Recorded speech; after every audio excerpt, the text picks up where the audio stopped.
Welcome to Live with the Eczema Doc, brought to you by Clean Body, where we believe that you can heal your skin from within by cleaning your body. I'm Dr. Fong, a naturopathic doctor specializing in eczema, and I'm here to guide you through the journey of understanding the root causes of your eczema so that you can finally achieve the clear, healthy skin you deserve. Each week, we combine research-backed insights, science-based strategies, and my years of clinical experience to uncover what's really triggering your eczema and how you can take control for lasting relief. Let's dive into today's episode and uncover the next step to healing your skin from within.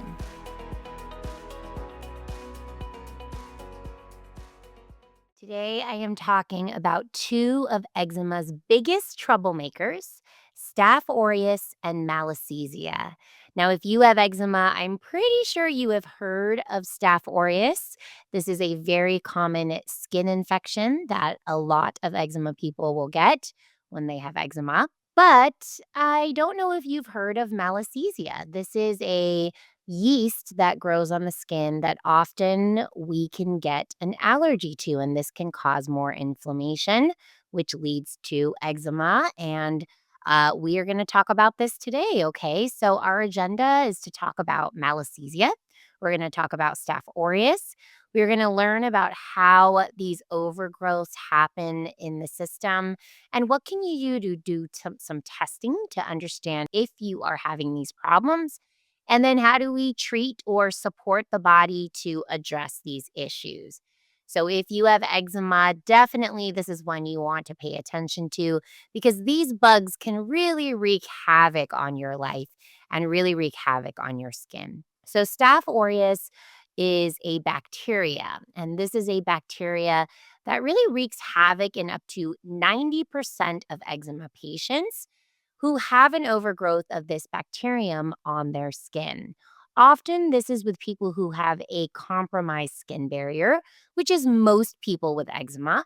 And this compromised skin barrier really provides an ideal environment for this bacterium to thrive. What this bacterium does is it induces inflammation through the production of toxins that actually damage the skin cells. And Staph aureus does form biofilms. These are actually protective layers that shield the bacteria from actually being seen by your immune system and antibiotic treatments. And it really makes this bacteria difficult to eliminate. So, Staph aureus is one, again, I'm sure you've heard of if you've gone to the doctor because you've had a severe flare.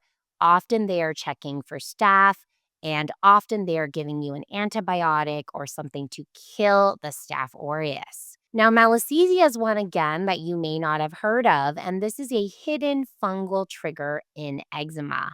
And this often does affect people who have a dermatitis that is affecting the head and the neck areas. And this is because this yeast loves to feed on lipids or fats, oils that are on our skin. We often have a lot of these on our scalp and on our neck and head areas. And so this can be something that if you notice that your eczema is really in these areas of your head and your neck, this could be something that you want to look into. Now, these exacerbations often occur in adolescence or young adulthood, especially during that time when we think about teenagers getting acne, again, because of maybe more oil prone skin. If you have lesions that are resistant to treatment, this may also be something to think about. And often people do have associated atopic diseases like asthma or allergic rhinitis as well. Now, what happens is this overgrowth of Malassezia can actually trigger an immune and allergic response. And we see this allergic response in about 5 to 27% of children and 29 to 65% of adults. These people are testing positive for IgE antibodies to Malassezia, and this is something I often test in my practice. Other things that can exacerbate Malassezia are excessive sweating. Okay. So if you are someone who sweats a lot and then you're getting so itchy because of that sweat, we also want to think about that Malassezia allergy that leads to those flare ups while you're sweating. So, again, this is a hidden yeast that often we just don't know about. If you have a type of eczema called seborrheic dermatitis, then you might know a little bit more about this because it is one of the leading causes of seborrheic dermatitis is an overgrowth of Malassezia. And maybe you have not been identified as having seborrheic dermatitis, but this still could be a problem for you, okay? So even if people are saying, "Oh, you just have eczema," and they haven't mentioned the word seborrheic dermatitis or sebderm, this is still something that we may want to consider. So when people do have eczema and they specifically have it a lot on the head and neck areas, I do like to test for this allergy to Malassezia. Okay, so how does Staph aureus and Malassezia overgrowth happen? Well, what I have depicted here is an apple and a donut. Well, you guessed it. These bugs love to eat sugar, and especially those added sugars that we might find in a donut. And so, a diet high in sugar and inflammatory foods like gluten and dairy can actually trigger and feed these bugs in our system, in our guts. And that actually does contribute to those bugs overgrowing on our skin as well, too.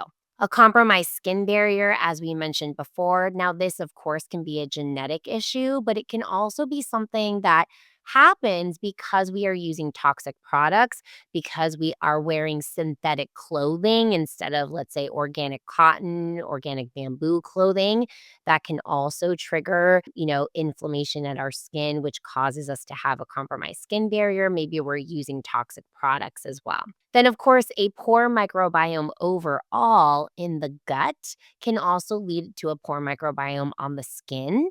And of course, using antibiotics and then other reasons for poor microbiome health, including, if your child was born via C section, if your child had to use antibiotics, at birth, all of these can play a role in the microbiome. And that diet high in sugar plays a role in that microbiome health as well, too. If you are sweating a lot, if you live in a warm environment or a very warm and humid environment, you may be more prone to this. And if you just have very oily skin, or if you're someone who puts a lot of oils on your skin, this could feed the Malassezia.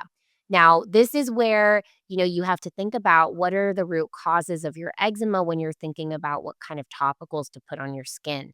Because if you do have a Malassezia problem and you use a lot of oils, you might actually notice that you're seeing more problems. So, some people with eczema do really well with the more oil based moisturizers, and then some people don't do well. If you're one who doesn't do well with the oil based moisturizers and you notice that your skin flares more when you use oil based moisturizers, you may want to think, I might need to look into Malassezia and think about the yeast on my skin. If you're someone who does well with these oil based moisturizers, maybe that's not your problem. Okay. So those are things to think about.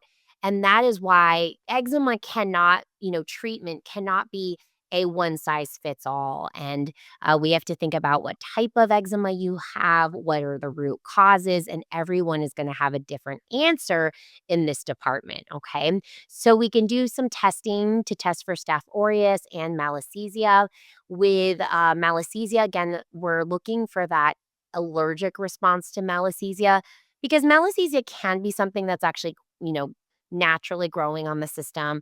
And as long as it doesn't overgrow, we don't necessarily have an immune reaction to it.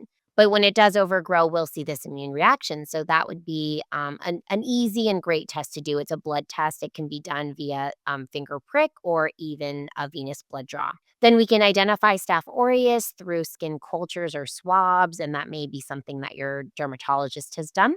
And then overall microbiome testing can be really helpful too. We can do skin microbiome testing, we can do gut microbiome testing, and both can be helpful to understand the health of the microbiome. So, how do we manage these microbiome imbalances in an eczema case? Well, first and foremost, we have to think about the diet. And one of the biggest things that I want you to think about is sugar. Sugar, sugar, sugar. Sugar is going to feed these microbes and it is going to cause inflammation in your body overall. And this can help to promote these bugs to grow. And we really want to promote more of the good and beneficial bacteria to grow. And that would be, eating more high fiber foods. And that's going to be a little different than your high sugar foods. Okay. So there is a very selective way that your fibers actually feed those beneficial bacteria.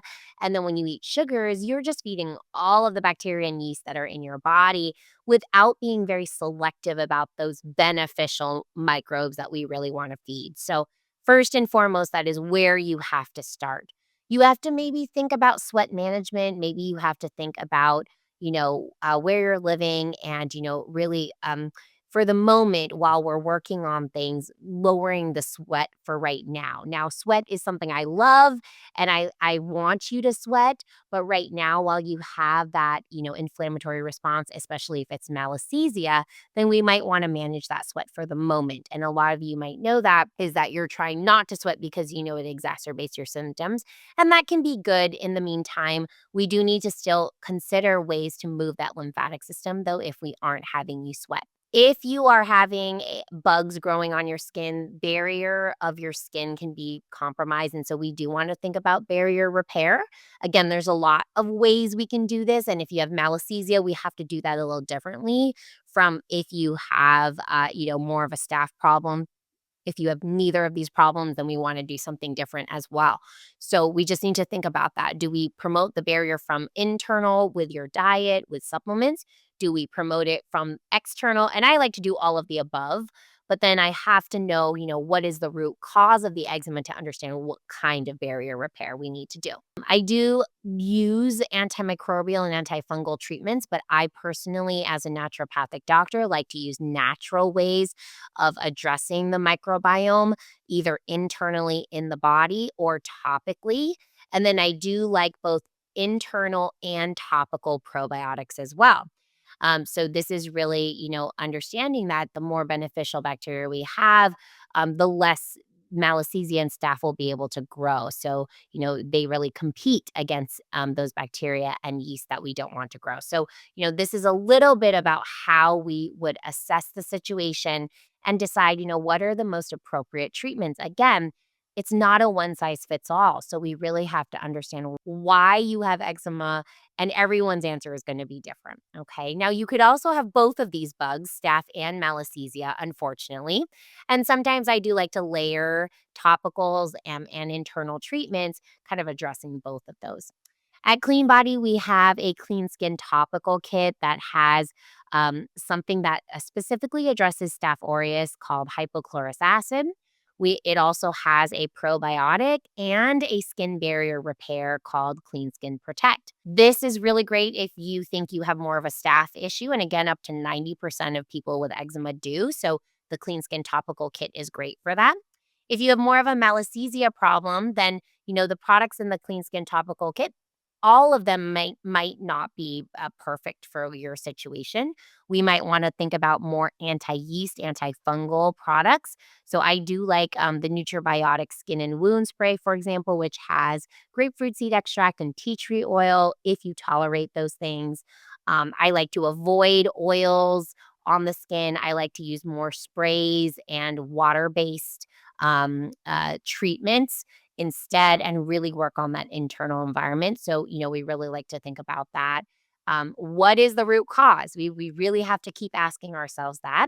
And if whatever you're doing is not working, you might actually be addressing, the wrong thing or the wrong root cause. So we really need to figure that out. All right. Well, if you have eczema, I'm hoping that this has helped you because I think this is where I see some problems. People will come and they've been using oils on their skin and they just keep getting itchy every time they use those oils. Then they tell me that their eczema is on their face and their neck, and I see these pictures. And then they tell me every time they sweat, they're so super itchy. And I'm like, okay, we got to stop using the oils. We have to find something different, water-based treatments, etc. Or I might find somebody who is, basically just taking antibiotic after antibiotic for Staph aureus. And I say, okay, let's try topicals. Let's try some natural things to address those bacterial infections rather than continuing to just kind of kill the bugs. Let's go ahead and promote a good microbiome, is something that we might want to work on. Thank you for joining live with the Eczema Doc. I hope today's episode provided you with valuable insights and tools to support your journey to healing your skin from within. For more information, visit www.cleanbody.health or check the links in the podcast description. You'll find the studies and resources discussed today on my blog. You can also take my free eczema root cause assessment to uncover potential triggers, or download my free eczema relief guide for quick, practical tips to calm flare-ups and help with your sleep. If you found this episode helpful, please remember to like, subscribe, and share the podcast to help others on their healing journey. And if you'd like to stay updated with future episodes, please turn on your notifications so you don't miss a thing. Please remember this podcast is for informational purposes only and does not constitute medical advice. Always consult with your healthcare provider or book a consultation with me before making any changes to your healthcare regimen. When you clean your body, you heal your skin from within. Thank you again for listening, and I'll see you next week.